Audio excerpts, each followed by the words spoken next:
शुरू करते हैं दोस्तों आज की इनोवेटिव न्यूज सीरीज। इनोवेटिव मैं इसलिए कह रहा हूँ क्योंकि इस सीरीज में आप देखेंगे कि कैसे भारत के स्टार्टअप ही नहीं लेकिन जो बड़ी बड़ी कंपनीज है कार मैन्युफैक्चरिंग, ये भी नए नए डिफेंस के इक्विपमेंट्स मैन्युफैक्चर कर रही है। हमारी पहली खबर जुड़ी होगी आईआईटी जम्मू की स्टार्टअप की तरफ से जिन्होंने हाइड्रोजन फ्यूल कॉम्बशन इंजन की टेक्नोलॉजी डेवलप की है। इसराइल की तमाम सारी डिफेंस कंपनीज भारत को एडवांस टेक्नोलॉजी देने के लिए तैयार है for countering drone threats. Mahindra जो स्कॉर्पियो थार जैसी दमदार गाड़ियां बनाती है, अब ये उतर चुके हैं मैदान में टू मेक एयरक्राफ्ट्स। अगले 10 साल के भीतर भारत 31.6 बिलियन डॉलर खर्च करने वाला है 25 स्टेल्थी सबमरीन को प्रोक्योर करने के लिए। इन सबमरीन में ऐसी खतरनाक मिसाइल फिट की होगी जो 3500 किलोमीटर दूर तक भी स्ट्राइक कर सकती है। इलेक्ट्रिक कारों का बादशाह टाटा भी अब ट्रांसपोर्ट एयरक्राफ्ट की मैन्युफैक्चरिंग में उतर चुका है। 2026 में पहली बार भारत की धरती से गुजरात की फैक्ट्री से यहाँ पर C295 FAL fighter aircraft transport aircraft basically जो है वो निकल कर आएगा। और फाइनली जानेंगे कि कैसे भारत का काफी बुलेट प्रूफ व्हीकल शौर्य इतना ज्यादा सक्सेसफुल हुआ कि अब तो इसकी एक्सपोर्ट इंक्वायरीज भी आनी शुरू हो चुकी है। सो काफी इंटरेस्टिंग मजेदार आज की ये न्यूज सीरीज होगी, इसलिए प्लीज आप एंड तक देखिएगा। और साथ ही में अगर आप चैनल पर हमारे नए हैं तो प्लीज एक छोटा सा सब्सक्राइब कर दीजिए। ऐसी ही कमाल की न्यूज सीरीज आप तक हम हर दिन पहुंचाते हैं। बिना कोई वक्त गवाए बढ़ते हमारी पहली खबर की तरफ से जो आईआईटी जम्मू इंक्यूबेटेड स्टार्टअप की तरफ से आ रहा है। इस स्टार्टअप का नाम है एसएपी एरोस्पेस और इन्होंने सक्सेसफुली डेमोन्स्ट्रेट किया है 100% हाइड्रोजन कंबशन वाला गैस टरबाइन इंजन जो एक सिग्निफिकेंट स्टेप है टूवर्ड्स डीकार्बनाइजिंग एविएशन इंडस्ट्री। आपको बता दें कि भारत के पास अगर ये हाइड्रोजन वाली टेक्नोलॉजी आ गई ना गैस टरबाइन, तो हम एविएशन में उतर सकते हैं, power generation, marine propulsion, transport में तो ये गेम चेंजर साबित होगा। मिलिट्री में भी ये काफी ज्यादा यूजफुल है और इंडस्ट्रियल एप्लीकेशन में तो ये वरदान ही है। कंपनी का फिलहाल सबसे बड़ा फोकस यही है कि ये हाइड्रोजन को एक फ्यूचर फ्यूल बनाना चाहते हैं। गैस टरबाइन इंजन की इंडस्ट्री में ये सबसे पहले उतरना चाहते हैं। आगे चलकर हो सकता है कि हमारी ट्रेन्स, इंडियन रेलवेज, अभी वैसे तो हाइड्रोजन ट्रेन भी लॉन्च होने वाली है लेकिन और भी एफिशिएंट इंजन वाली हाइड्रोजन ट्रेन्स हमें आगे वाले फ्यूचर में देखने मिल सकती है। हमारी अगली खबर इजराइल की 4-5 बड़ी बड़ी डिफेंस कंपनियों की तरफ से आ रही है। Elta Systems, Rafael, Elbit Systems, Skylock exhibit solutions, ऐसी तमाम सारी कंपनीज अब भारत को ड्रोन टेक्नोलॉजी से कैसे मिटिगेट करना है, बेसिकली जो चाइना और पाकिस्तान से कंटिन्यूस ड्रोन थ्रेट आ रहा है, इसको काउंटर करने के लिए ये इन्होंने तमाम सारी टेक्नोलॉजीज भारत के सामने हाल ही में रिवील की है। ये टेक्नोलॉजीज आपको बता दें कि sensor, radar, electronic warfare, communication system, detection, identification and neutralization drone technology पर आधारित है। कंपनी का दावा है कि अगर इंडियन आर्मी इनकी ड्रोन मिटिगेटिंग टेक्नोलॉजी को खरीदती है जो साइबर रेडियो फ्रीक्वेंसी पर आधारित है, जिसमें डिटेक्शन, लोकेटिंग और न्यूट्रलाइजिंग ड्रोन जैसे फीचर्स शामिल है, तो ये पूरी तरह से कंटिन्यूस चीन और पाकिस्तान की तरफ से आने वाले ड्रोन थ्रेट को 100% न्यूट्रलाइज कर सकते हैं और भारतीय आर्मी के लिए ये एक बहुत बड़ी विन सिचुएशन साबित होगी।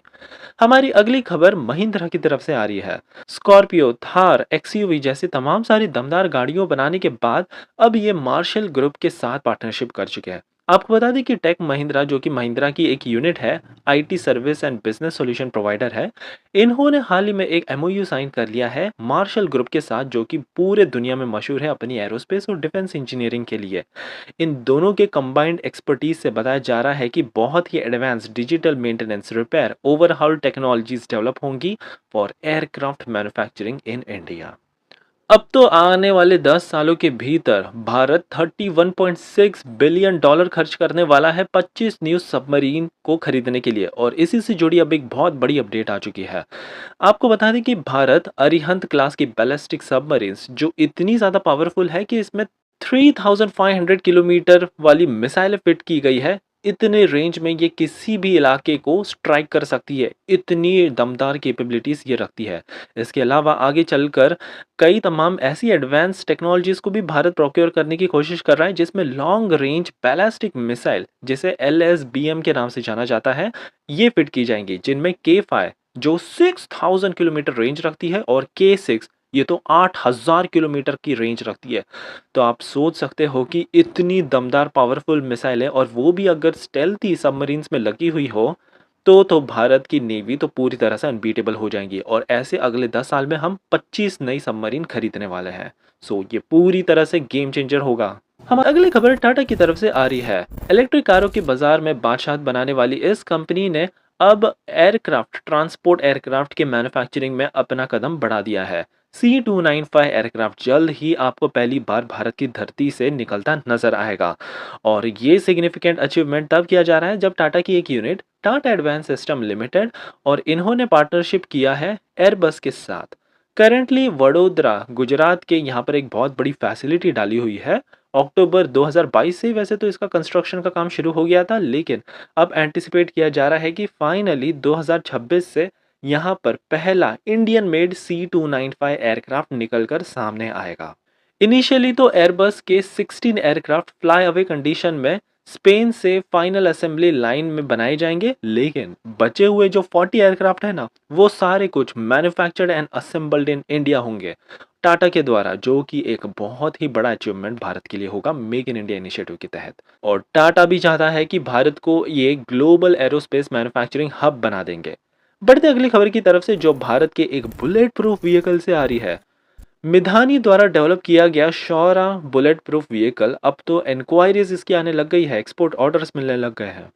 वैसे तो इन बुलेट प्रूफ व्हीकल्स को करेंटली जम्मू कश्मीर की पुलिस ऑपरेट करती है फॉर एक्सटेंसिव ऑपरेशंस, लेकिन अब दावा किया जा रहा है कि इनको अब बहुत सारे ऑर्डर मिल सकते हैं और भी तमाम स्टेट पुलिस फोर्सेस की तरफ से, ताकि लॉ एंड ऑर्डर को मेंटेन रखा जाए। इतना ही नहीं, साउथ ईस्ट एशिया की कई तमाम मार्केट्स, साउथ अफ्रीका और मिडिल ईस्ट के मार्केट में भी कंपनी अपनी पहुंच बढ़ाना चाहती है। आपको बता दें कि ये इतने ज़्यादा पावरफुल आर्मर्ड पैनल्स इसमें लगाए हुए हैं कि इनको अभी माइंड प्रूफ व्हीकल्स के तहत भी यूज़ किया जा रहा है। डिफेंस टेक्नोलॉजी में तो ये बहुत ज़्यादा आगे निकल गए हैं। यहाँ पर ये व्हीकल बैलिस्टिक प्रोटेक्शन ऑफर करता है 7.6 mm की बुलेट से, और इसमें HSC टेक्नोलॉजी भी लगाई गई है। ग्रेनेड के हमले को भी ये नाकाम कर देता है। इसमें तमाम सारे कंपोजिट आर्मर का यूज़ किया गया है, जिससे इसका वेट बहुत कम है। ये अगर इसका टायर पंचर भी हो जाए ना, फ्लैट टायर में भी ये 100 किलोमीटर तक जा सकता है। 360 डिग्री कैमरा लगाया हुआ है, सिचुएशनल अवेयरनेस वाली टेक्नोलॉजी है। अगर कोई रॉकेट फायर किया इसके ऊपर, पहले ही ये डिटेक्ट करके बता देगा और सेफ स्पॉट पर चला जाएगा। तो ऐसी तमाम सारी खूबियों के साथ आने की वजह से इसकी डिमांड अचानक से बहुत तेज़ी से बढ़ चुकी है। सो ये थी हमारी आज की न्यूज़ सीरीज़। आई होप कि आपको ये सीरीज़ पसंद आई हो, और अगर हाँ, तो प्लीज़ एक छोटा सा सपोर्ट दिखाने के लिए उस लाइक बटन को प्रेस करना मत भूलिएगा। ऐसी ही कमाल की सीरीज़ आप तक हम हर दिन पहुंचाते हैं।